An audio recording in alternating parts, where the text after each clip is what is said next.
Selamat pagi, selamat hari Minggu, Bapak Ibu Saudara yang kasih Tuhan. Hari ini kita akan beribadah kepada Tuhan.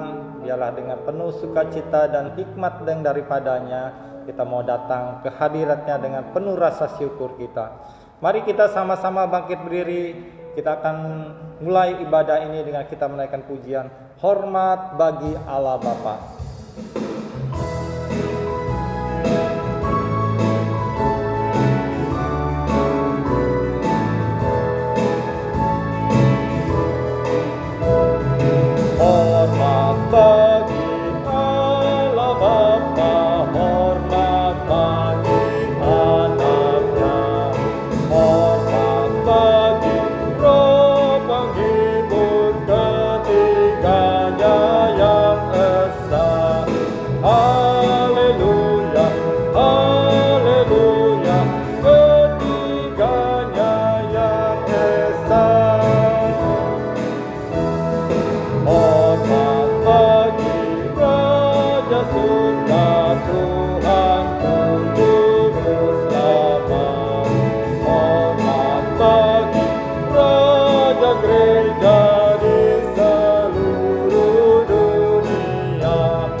Jemaat yang dikasihi Tuhan Yesus, marilah kita memasuki ibadah yang kudus ini dengan mengakui bahwa pertolongan kita dalam ibadah ini terjadi dalam nama Tuhan yang telah menciptakan langit dan bumi.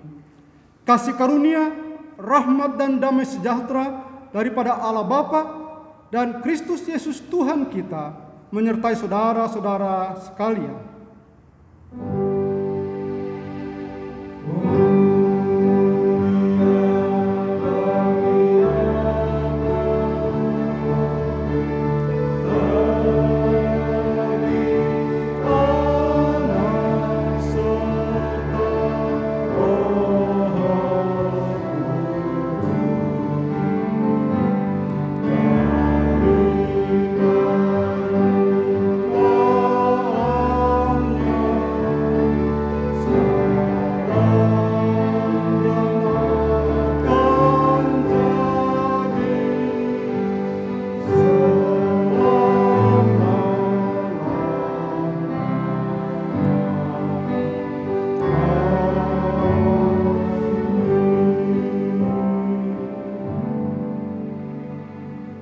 Nas pembimbing untuk ibadah kita pada pagi hari ini terambil dari Mazmur 26 ayat yang ke-1 sampai 7.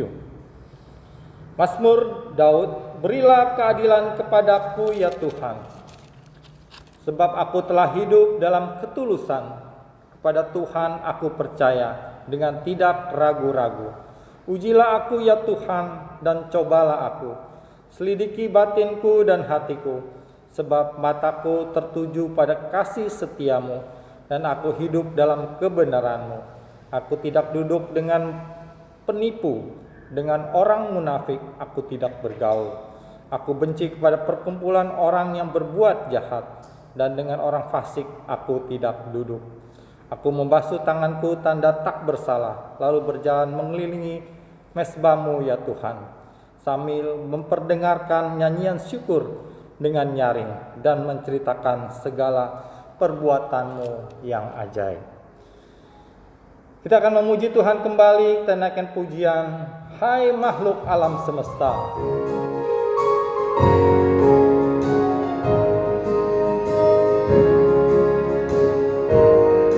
Hai makhluk alam semesta, Tuhan Allahmu pujilah. Haleluya, haleluya, surya perkasa dan terang, bulan dan bintang cemerlang, puji Allah tiap kala. Haleluya, haleluya, haleluya. Angin yang hebat dan deru, awan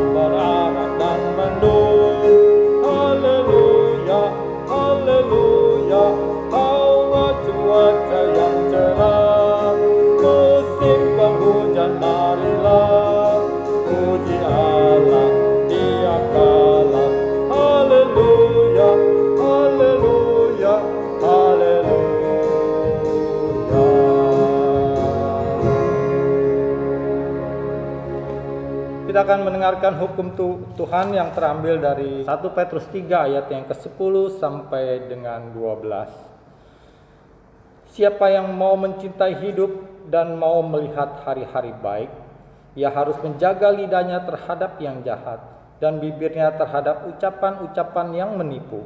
Ia harus menjauhi yang jahat dan melakukan yang baik. Ia harus mencari perdamaian dan berusaha mendapatkannya. Sebab mata Tuhan tertuju kepada orang-orang benar dan telinganya kepada permohonan mereka yang minta tolong. Tapi wajah Tuhan menentang orang-orang yang berbuat jahat. Mari Bapak Ibu Saudara yang dikasihi Tuhan, kita sama-sama mau datang untuk mengakui dosa dan kesalahan kita kepada Tuhan. Kita secara pribadi berdoa, kita mau mengakui dan juga memohon kekuatan yang daripadanya. Kita berdoa.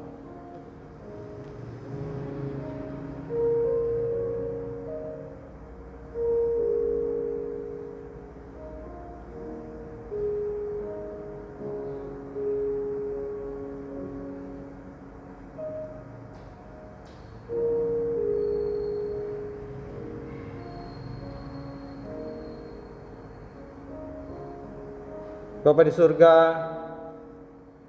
inilah setiap pengakuan dari kami ya Tuhan, atas dosa dan kesalahan kami. Bapa, mohon ampuni kami akan segala keteledoran kami, akan segala pelanggaran kami, akan kesalahan kami. Terima kasih ya Tuhan untuk karya penebusan-Mu pada kami. Terima kasih Bapa, dan kiranya Kau selalu menolong kami, Roh-Mu yang boleh terus menuntun kami, untuk kami boleh berjalan sesuai dengan firman. Terima kasih Bapa dalam surga, di dalam nama Tuhan Yesus kami berdoa dan ucap syukur. Amin. Bapak Ibu, saya undang untuk bangkit berdiri dan dengarkanlah berita anugerah untuk kita sekalian yang telah mengakui dosa kita di hadapannya. Roma 8 ayat 1 sampai 2. Demikianlah sekarang tidak ada penghukuman bagi mereka yang ada di dalam Kristus Yesus. Roh yang memberi hidup telah memerdekakan kamu dalam Kristus dari hukum dosa dan hukum maut. Dan inilah petunjuk hidup baru untuk kita sekalian dari 1 Petrus 2 ayat 1 dan 2. Bagi kita yang telah diampuni segala dosa dan kesalahan kita. Karena itu buanglah segala kejahatan, segala tipu muslihat dan segala macam kemunafikan, kedengkian dan fitnah. Dan jadilah sama seperti bayi yang baru lahir, yang selalu ingin akan air susu yang murni dan yang rohani, supaya olehnya kamu bertumbuh dan beroleh keselamatan. Silakan duduk dan kita akan mendengarkan firman Tuhan yang akan dibawakan oleh Saudari Paula Kris Mulyatan. Namun sebelumnya kita naikkan pujian Isilah Tuhan hatiku ini.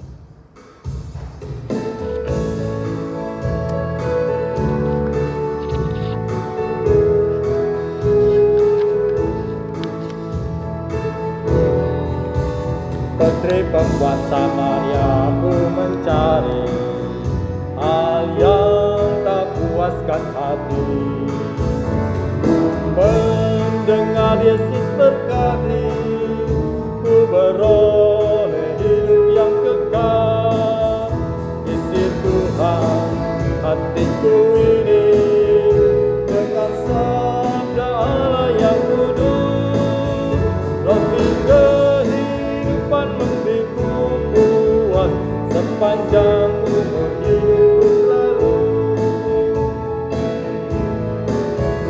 Pencobaan dunia mencekam, tak berdaya menanggungnya. Tuhanku mulia memberi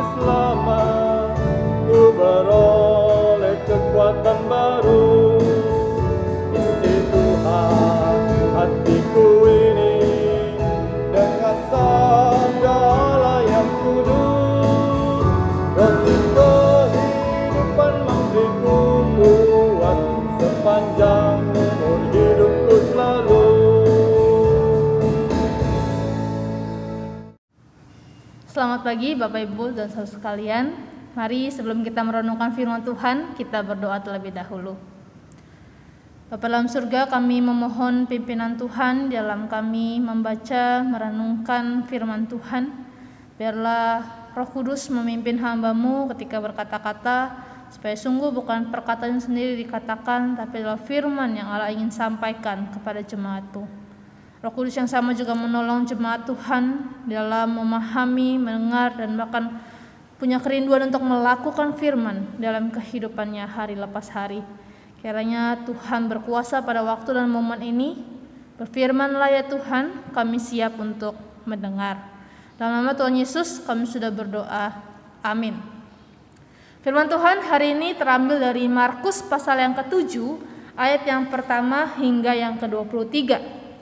Mari saya ajak kita untuk membuka Alkitabnya dan kita akan baca bersama-sama beberapa ayatnya saja. Markus pasal 7 ayat yang pertama hingga yang ke-23. Pada suatu kali serombongan orang Farisi dan beberapa ahli Taurat dari Yerusalem datang menemui Yesus. Mereka melihat bahwa beberapa orang muridnya makan dengan tangan najis, yaitu dengan tangan yang tidak dibasuh. Sebab orang-orang Farisi seperti orang-orang Yahudi lainnya tidak makan kalau tidak melakukan pembasuhan tangan lebih dulu. Karena mereka berpegang pada adat istiadat nenek moyang mereka. Dan kalau pulang dari pasar, mereka juga tidak makan kalau tidak lebih dahulu membersihkan dirinya. Banyak warisan lain lagi yang mereka pegang, umpamanya hal mencuci cawan, kendi, dan perkakas-perkakas tembaga. Karena itu, orang-orang Farisi dan ahli-ahli Taurat itu bertanya kepadanya, "Mengapa murid-muridmu tidak hidup menurut adat istiadat nenek moyang kita, tetapi makan dengan tangan najis?" Jawab Yesus kepada mereka, "Benarlah nubuat Yesaya tentang kamu, hai orang-orang munafik. Sebab ada tertulis, bangsa ini memuliakan aku dengan bibirnya, padahal hatinya jauh daripadaku. Percuma mereka beribadah kepadaku, sedangkan ajaran yang mereka ajarkan ialah perintah manusia. Perintah Allah kamu abaikan untuk berpegang pada adat istiadat manusia." Ayat yang ke-9, Yesus berkata pula kepada mereka, "Sungguh pandai kamu mengesampingkan perintah Allah supaya kamu dapat memelihara adat istiadatmu sendiri." Kita baca di ayat yang ke-20. Katanya lagi, "Apa yang keluar dari seseorang itulah yang menajiskannya. Sebab dari dalam, dari hati orang timbul segala pikiran jahat, percabulan, pencurian, pembunuhan, perzinahan, keserakahan, kejahatan, kelicikan, hawa nafsu, iri hati, hujat, kesombongan, kebebalan. Semua hal-hal jahat ini timbul dari dalam dan menajiskan orang." Berbahagialah setiap kita yang bukan hanya membaca, tapi juga merenungkan dan melakukan firman dalam kehidupan kita sehari lepas sehari. Haleluya. Bapak Ibu saudara sekalian, berbicara soal Tuhan versus tradisi. Hari ini kita akan melihat setidaknya dua hal dari perikop firman Tuhan ini. Apa yang kita bisa pelajari soal Tuhan versus tradisi? Yang pertama, bahwa Tuhan jauh lebih utama dibandingkan tradisi. Dalam perikop hari ini kita membaca ada pertentangan antara orang-orang Farisi dan ahli Taurat dengan Tuhan Yesus. Inti persoalannya terletak kepada ketidaksukaan orang-orang Farisi dan ahli Taurat dengan sikap dan ajaran Tuhan Yesus yang mengabaikan adat istiadat dan tradisi lisan bangsa Yahudi dalam beragama. Perlu kita ketahui bersama bahwa jauh sebelum zaman Tuhan Yesus, para rabi Israel telah menambahkan detail-detail aturan dengan maksud untuk menaati hukum Taurat yang Allah telah berikan kepada Musa. Bagi mereka, hukum Taurat itu tampaknya ambigu untuk bisa langsung diterapkan dalam kehidupan sehari-hari. Sehingga diperlukan tambahan aturan-aturan, dan itu menjadi aturan yang tak tertulis atau disebut juga sebagai tradisi lisan yang turun-temurun dipelihara dan diajarkan kepada seluruh orang Yahudi. Ada yang mencatat kira-kira ada 613 peraturan sebagai pedoman bagi setiap aspek kehidupan mereka. Tapi celakanya, mereka sangat meninggikan adat istiadat dan tradisi lisan ini dengan mengatakan bahwa ini juga perintah Tuhan dan sama berotoritasnya dengan hukum Taurat. Dengan kata lain, waktu mereka menjalankan tradisi lisan, bagi mereka itu sama juga melakukan kehendak Tuhan. Sebenarnya pertentangan ini bukan yang pertama kali terjadi di sini. Kita bisa melihat dari pasal yang kedua, ayat yang ke-15 sampai ke-17, ada perdebatan waktu Tuhan Yesus duduk makan bersama dengan para pemungut cukai dan orang berdosa lainnya. Dan bagi orang Farisi dan ahli Taurat, itu tidak sepantasnya dilakukan oleh seorang rabi untuk duduk bersama dengan golongan yang rendah seperti itu. Tetapi Tuhan Yesus menjelaskan inti dari firman Tuhan bahwa Allah adalah Allah yang mencari orang-orang berdosa.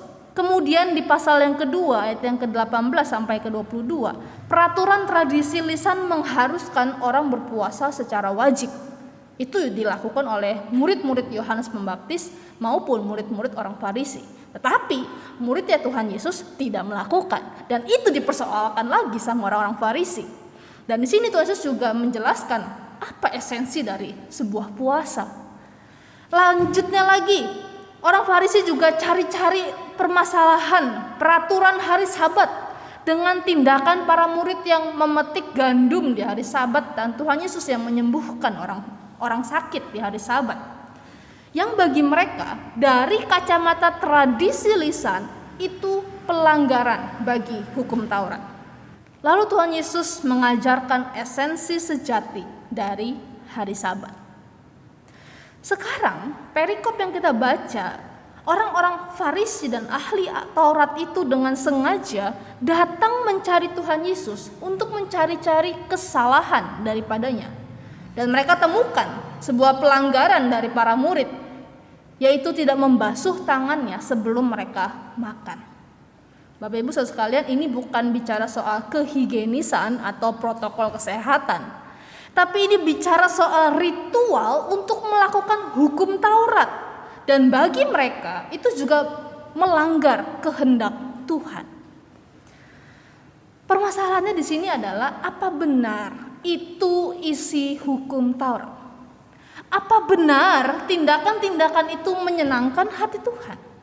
Kalau kita meneliti hukum Taurat di kitab Keluaran, Imamat, Bilangan, kita akan menemukan aturan pembasuhan ini hanya diwajibkan kepada para imam sebelum mereka memasuki Bait Allah. Kebiasaan mencuci tangan sebelum makan roti itu juga didasarkan pada kebiasaan praktik imamat. Nah, tapi di zaman Tuhan Yesus, orang Farisi dan ahli Taurat menjadikan peraturan keimaman ini sebagai hukum yang wajib bagi semua orang. Kalau kamu makan gak cuci tangan, itu sama saja kamu melanggar hukum Taurat, dan itu sama saja kamu terkutuk karena kamu berdosa di hadapan Tuhan. Mari kita lihat bersama, hukum yang esensinya berbicara tentang penyucian dan kekudusan sebelum datang menghadap kepada Tuhan, melayani Tuhan di Bait Allah, malah dijadikan ritual keagamaan dan tambahan aturan bagi umat. Itulah yang membuat Tuhan Yesus dengan tajam berkata, kalian ini orang-orang munafik. Tepatlah yang dikatakan Nabi Yesaya bahwa bangsa ini memuliakan aku dengan bibirnya, padahal hatinya jauh daripadaku. Percuma mereka beribadah kepadaku, padahal ajaran yang mereka ajarkan adalah perintah manusia. Lebih lanjut, Tuhan Yesus menjabarkan motif asli dari hati orang-orang Farisi dan ahli Taurat ini di ayat yang ke-8 dan yang ke-9. Kalian pandai sekali menolak perintah Allah supaya dapat mempertahankan ajaran sendiri. Inilah masalah sesungguhnya. yaitu hati yang menolak Allah dan hukum-hukumnya, dan mendirikan peraturan mereka sendiri. Dan dengan manisnya orang Farisi dan ahli Taurat membungkus itu semua dalam bentuk ritual dan kesalehan agamawi. Sungguh munafik. Bapak Ibu sekalian, ada seorang aktor bernama Ted Neely. Selama kurang lebih 40 tahun ia memerankan tokoh Tuhan Yesus dalam drama musikal Jesus Christ Superstar. Dapat dikatakan sudah ratusan kali ia berbicara, berkostum, berlaku mirip Tuhan Yesus di panggung. Dan hampir kebanyakan umur hidupnya dihabiskan untuk meriset tentang Tuhan Yesus. Suatu kali kepada wartawan Chicago Tribune ia berkata, "I'm only playing Jesus. I am a performer. I am pretending to be something which I am not." Saya hanyalah seorang aktor yang memainkan peran Yesus, berpura-pura menjadi seseorang yang bukan diriku yang sebenarnya. Bapak Ibu sekalian, saya rasa pengakuan Ted Neely ini persis sekali dengan yang dilakukan orang-orang Farisi, ahli Taurat, atau bahkan kita hari ini. Kegiatan ritual keagamaan, ibadah hanya menjadi peran yang kita mainkan di depan orang lain. Kita memakai topeng anak baik bukan untuk menyenangkan hati Tuhan, tapi untuk mencari pujian dari orang lain. Kita berperan sebagai seorang pelayan di gereja yang rela berkorban, yang selalu siap membantu, ramah, untuk sebenarnya terlihat rohani dan berharap pendeta tidak akan mengganggu-ganggu hidup kita. Kita sedang berakting, rajin baca Alkitab, rajin berdoa, penuh kata-kata damai, agar hidup ini kita terlihat tidak ada masalahnya.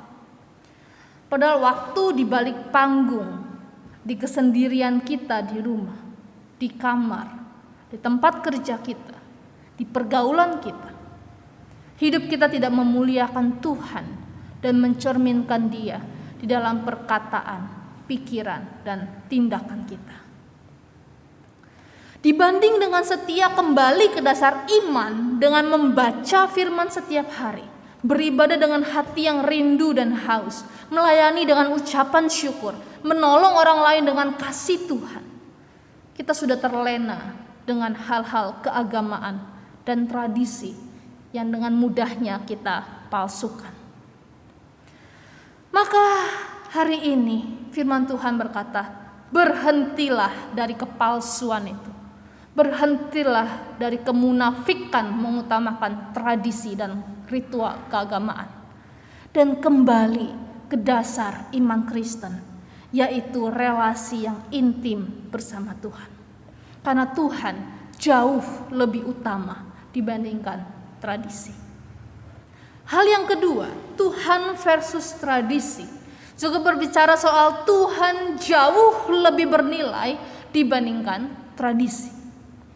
Dibandingkan mempersoalkan pembasuhan tangan dan badan yang sifatnya di luar, Tuhan Yesus mengingatkan pembasuhan yang lebih krusial dan harusnya diutamakan oleh setiap orang percaya, yaitu pembasuhan hati. Secara kontras Tuhan Yesus mengatakan apapun dari luar yang masuk ke dalam tidak dapat menajiskannya. Tetapi apa yang keluar dari seseorang itulah yang menajiskannya. Maksud perkataan ini kemudian dijelaskan oleh Tuhan Yesus di ayat yang ke-18 dan yang ke-19. Yaitu apa yang masuk ke dalam seseorang tidak menajiskan karena tidak masuk ke hati, tapi masuk ke perut dan dibuang ke jamban. Tapi apa yang keluar dari seseorang itulah yang menajiskannya, karena keluar dari hati, tempat segala yang jahat. Layaknya seorang rabi yang seringkali membuat katalog pelanggaran ketaatan hukum, kali ini Tuhan Yesus juga membuat katalog kejahatan yang timbul dari hati. 6 istilah pertama muncul dalam bentuk jamak yang menunjukkan tindakan-tindakan yang jahat. 6 istilah yang kedua muncul dalam bentuk tunggal yang menunjukkan cacat moral atau keburukan sikap. Hal-hal ini Tuhan Yesus nyatakan dengan maksud menunjukkan kepada para murid bahwa permasalahan hati ini tidak dapat diatasi hanya dengan melakukan adat istiadat atau tradisi ritual-ritual keagamaan belaka. Permasalahan hati ini hanya bisa diselesaikan oleh firman Allah. Dan itu juga berarti meninggikan tradisi sama berotoritas dengan hukum Taurat adalah suatu kesalahan besar. Karena hanya firman Tuhan sajalah yang dapat memperbaharui kerusakan hati dan moral. 2 Timotius 3 ayat yang ke-16 dan 17 berkata, segala tulisan yang diilhamkan Allah memang bermanfaat untuk mengajar, untuk menyatakan kesalahan, untuk memperbaiki kelakuan, dan untuk mendidik orang dalam kebenaran. Dengan demikian, tiap-tiap manusia kepunyaan Allah diperlengkapi untuk setiap perbuatan baik. Artinya, hanya firman Tuhan sajalah yang jauh lebih bernilai dan bermanfaat, karena itu menyelesaikan persoalan hati yang tidak bisa diselesaikan dengan ritual-ritual keagamaan. Bapak Ibu Saudara sekalian, waktu kita salah menilai sesuatu, maka kita juga akan salah memperjuangkan mana yang lebih bernilai. Misalnya, seorang mahasiswa bisa terjebak pada hal-hal yang mereka pikir itu penting. Apa yang penting? Nilai di raport, ranking, IPK. Bagi mereka itu penting. Tidak jarang karena hal-hal itu ada banyak mahasiswa yang mengorbankan nilai-nilai moral, nilai-nilai kerohanian yang jauh lebih bernilai penting untuk mendapatkan nilai-nilai akademis yang baik. Menariknya, sebuah riset yang diadakan oleh Thomas G. Stanley terhadap 733 milioner di Amerika, dia menyimpulkan bahwa nilai yang baik itu menjadi faktor sukses urutan ke-30. Faktor IQ itu di urutan ke-21. Dan sekolah di tempat yang favorit atau universitas yang favorit itu ada di urutan yang ke-23. Lalu apa 10 besar dari yang penting untuk mencapai kesuksesan? Urutan pertama, kejujuran. Berikutnya, disiplin keras, mudah bergaul, dukungan pendamping, kerja keras, kecintaan pada apa yang dikerjakan, kepemimpinan, kepribadian yang kompetitif, hidup teratur, dan kemampuan menjual ide. Bapak Ibu Saudara sekalian, sadar tidak sadar kita bisa terjebak pada hal-hal yang kita pikir itu penting, tapi sebenarnya itu tidak bernilai. Inilah jebakan bagi setiap kita. Waktu kita hanya menilai sesuatu dari kelihatan atau tidak. Nilai di raport kelihatan, bisa kelihatan baik atau enggaknya, makanya itu penting. Jadinya saya menghalalkan segala cara untuk mendapatkan hasil yang baik. Padahal ada yang jauh lebih penting, ada jauh yang lebih bernilai, yaitu soft skill diri kita. Naik jabatan dan promosi di kantor itu juga kelihatannya sukses. Lebih kelihatan ini orangnya sukses atau enggak. Makanya itu penting. Dan akhirnya saya rela melepaskan integritas hidup saya, melepaskan iman percaya saya untuk mendapat kesempatan naik jabatan itu. Padahal ada yang jauh lebih bernilai, yaitu kesetiaan kita kepada Kristus. Karena itu bernilai kekal. Jebakan ini juga terjadi di dalam relasi keluarga. Mana yang lebih bernilai? Waktu berkualitas bersama keluarga, atau kerja mati-matian gak ada waktu bagi keluarga dan mengatasnamakan untuk kehidupan yang lebih baik? Dalam relasi teman, sahabat, pacar, mana yang lebih bernilai? kekudusan dan kesaksian hidup, atau gak rela kehilangan teman? Silakan Bapak Ibu Saudara sekalian menambahkan sendiri, mana yang lebih penting, menyenangkan hati Tuhan atau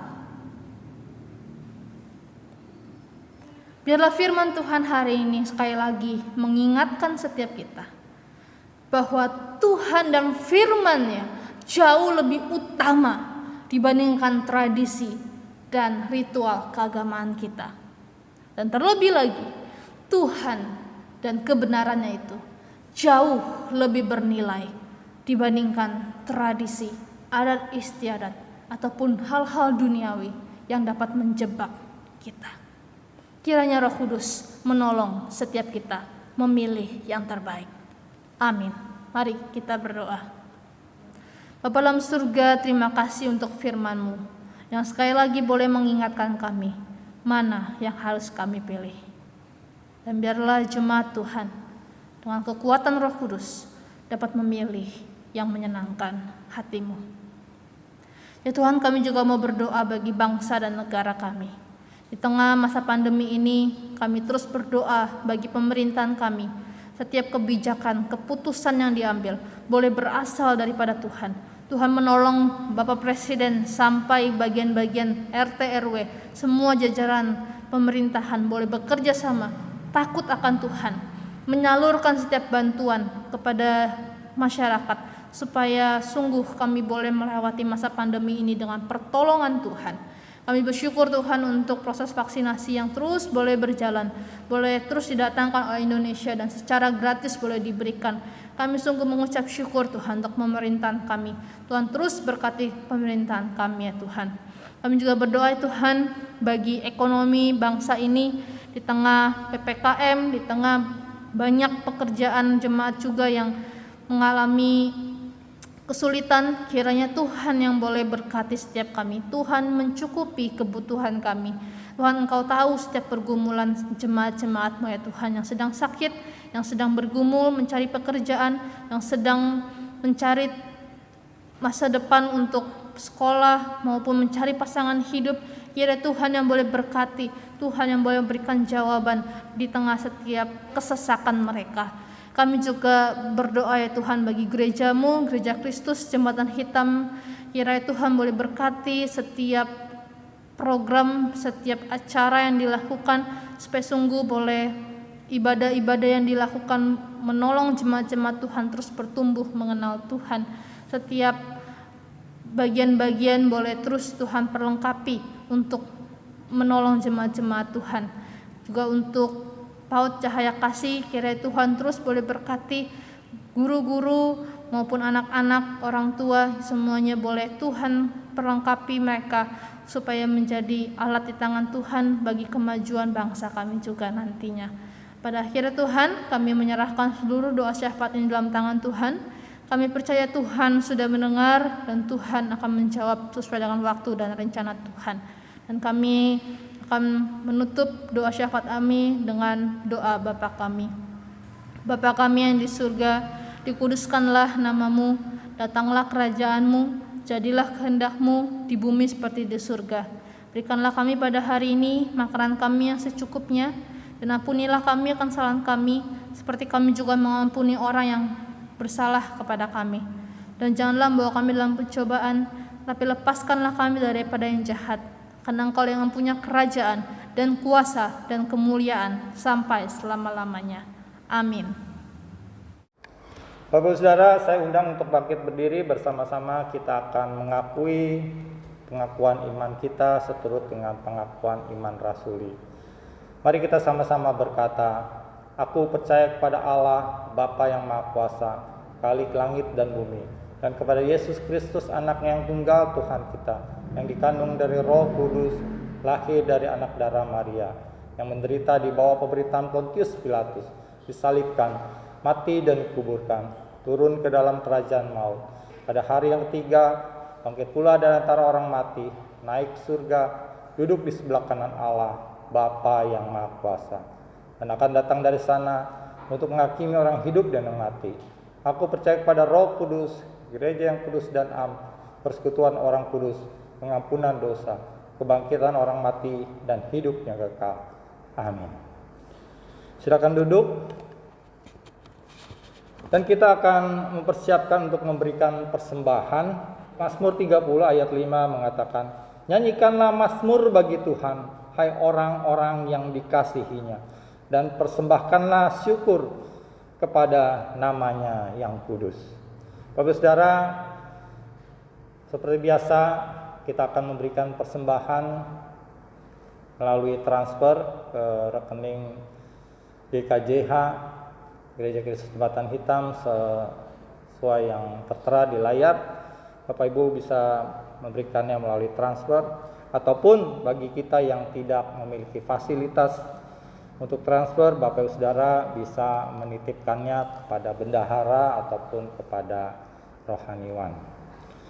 Mari kita akan berdoa, kita sama-sama bangkit berdiri, kita akan berdoa untuk apa yang akan kita persembahkan pada Tuhan.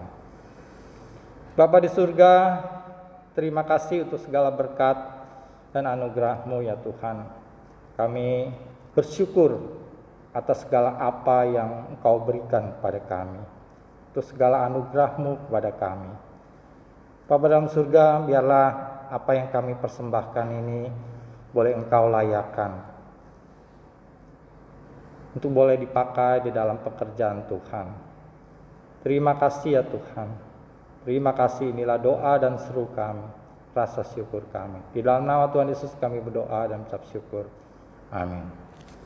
Tetap berdiri dan kita akan mengakhiri ibadah kita pada minggu pagi ini. Kita naikkan pujian, apalah arti ibadahmu.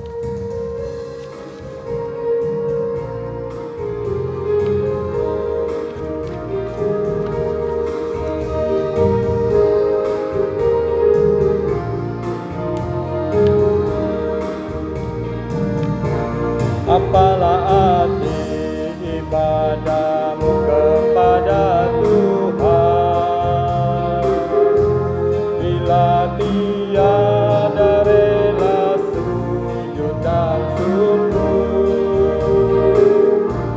Apalah arti ibadahmu kepada Tuhan, bila tiada hati dan syukur. Ibadah sejati jadikanlah persembahan, ibadah sejati kasihilah sesamamu, ibadah sejati yang berkenan bagi Tuhan. Dan tulus ibadah murni bagi Tuhan.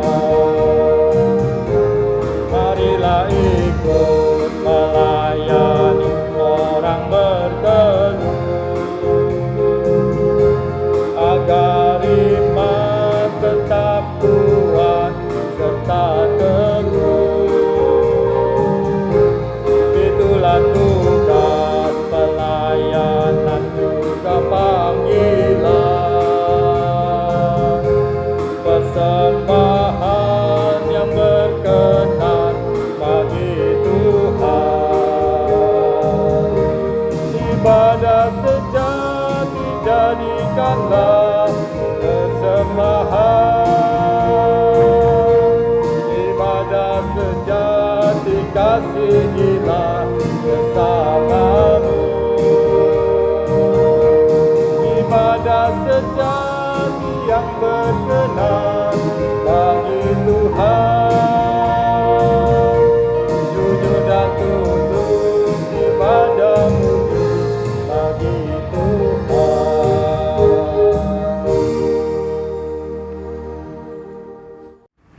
Jemaat yang dikasihi Tuhan Yesus, kita akan mengakhiri ibadah ini dan kembali dalam kehidupanmu dengan membawa berkat yang daripada Tuhan. Kasih karunia daripada Tuhan Yesus Kristus, kasih daripada Allah Bapa, serta persekutuan dengan Roh Kudus menyertai kehidupanmu dari sekarang sampai Tuhan datang kembali. Haleluya.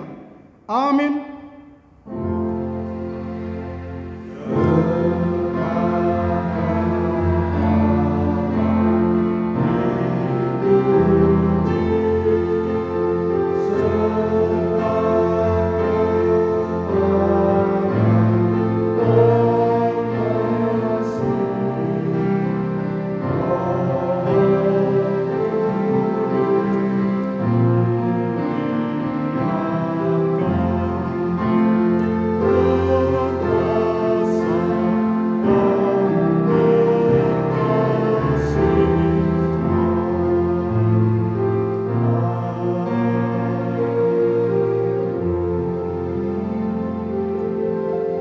Selamat hari Minggu, Tuhan Yesus memberkati.